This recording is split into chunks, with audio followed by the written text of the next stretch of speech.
നിങ്ങൾ ഇന്നിവിടെ വസിക്കുന്നു. നിങ്ങൾ നട്ടുവളർത്താത്ത മുന്തിരിത്തോട്ടത്തിൻ്റെയും ഒലിവ് തോട്ടത്തിൻ്റെയും ഫലം നിങ്ങൾ അനുഭവിക്കുന്നു. നാൻസി മോൾ തൻ്റെ ജോലി സാധ്യത എങ്ങനെയാണ് തനിക്ക് പരിശുദ്ധ അമ്മ കൃപയായിട്ട് തൻ്റെ ജീവിതത്തിലേക്ക് വച്ചു നീട്ടിയ അമ്മയുടെ കൃപാകടാക്ഷം തനിക്ക് എങ്ങനെയാണ് അപ്പോയിൻമെൻറ്റ് ഓർഡറായിട്ട് ഇന്ന് കയ്യിൽ ലഭിച്ചത്? 2015 മുതൽ താൻ ആഗ്രഹിക്കുന്നു. അന്ന് മുതൽ PSC എക്സാംസ് എഴുതുന്നു.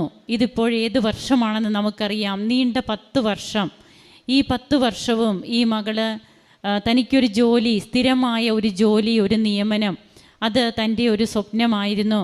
അതിന്ന് അമ്മ പ്രത്യക്ഷപ്പെട്ട അൾത്താരയിൽ അമ്മയുടെ പ്രത്യക്ഷീകരണത്തിൻ്റെ സാക്ഷിയായി താനും തൻ്റെ കുടുംബവും ഉയർന്നതിൻ്റെ അനുഭവ സാക്ഷ്യം ലോകത്തോടും ഒക്കെയും വിളിച്ചു പറയുകയാണ്.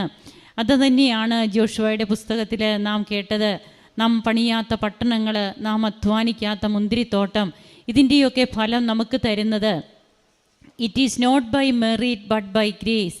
നമ്മുടെ യോഗ്യതയല്ല, കർത്താവിൻ്റെ കൃപയാണ്.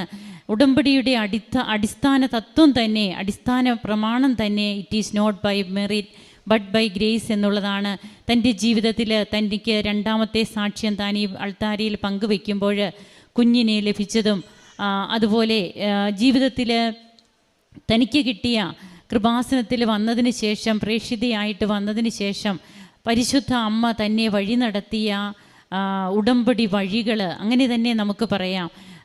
അങ്ങനെ ആ വഴിത്താരകളിലൂടെ താൻ നടന്നു നീങ്ങുമ്പോൾ തനിക്ക് ലഭിച്ച വേക്കൻസി, ആ വേക്കൻസിയിലും വീണ്ടും തടസ്സങ്ങളൊക്കെ ഉണ്ടായിരുന്നു. അത് എത്ര പേരെയായിരുന്നു വേണ്ടിയിരുന്നത്, താൻ എത്രാമത്തെ റാങ്കായിരുന്നു. എന്നാൽ തനിക്ക് മുമ്പുള്ള ആ കുട്ടി അത് ഓൾറെഡി ജോലിയുള്ള മകളാണ്.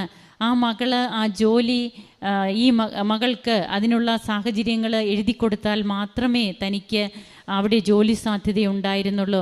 അങ്ങനെ തനിക്ക് വേണ്ടി യുദ്ധം ചെയ്യുന്ന കർത്താവ് സെഫാനിയായുടെ പുസ്തകത്തിൽ വീണ്ടും തിരുവചനങ്ങൾ അരുളി ചെയ്യുന്നുണ്ട്. ഇസ്രായേലിൻ്റെ രാജാവായ കർത്താവ് നിങ്ങളുടെ മധ്യേയുണ്ട്, നിങ്ങൾ ഇനിമേൽ അനർത്ഥം ഭയപ്പെടേണ്ടതില്ല. നിൻ്റെ ദൈവമായ കർത്താവ്, വിജയം നൽകുന്ന യോദ്ധാവ് നിൻ്റെ മധ്യേയുണ്ട്. ഈ കർത്താവിനെ മുറുകെ പിടിച്ചുകൊണ്ടായിരുന്നു നാൻസിയുടെ ജീവിതം. തനിക്ക് പ്രതിബന്ധങ്ങൾ ഉണ്ടായപ്പോഴും അല്ലെങ്കിൽ തൻ്റെ ജോലി മേഖലയിലൊക്കെ, തൻ്റെ ശുശ്രൂഷയിൽ തനിക്ക് എത്രമാത്രം തിരക്കുള്ളപ്പോഴും പ്രേക്ഷിത പ്രവർത്തനം ചെയ്യുവാനും മറ്റുള്ളവരെ ശുശ്രൂഷിക്കുവാനും അതിനുവേണ്ടി സമയം കണ്ടെത്തുവാനും അതൊക്കെ അവൻ പറയുന്നത് പോലെ ചെയ്യുക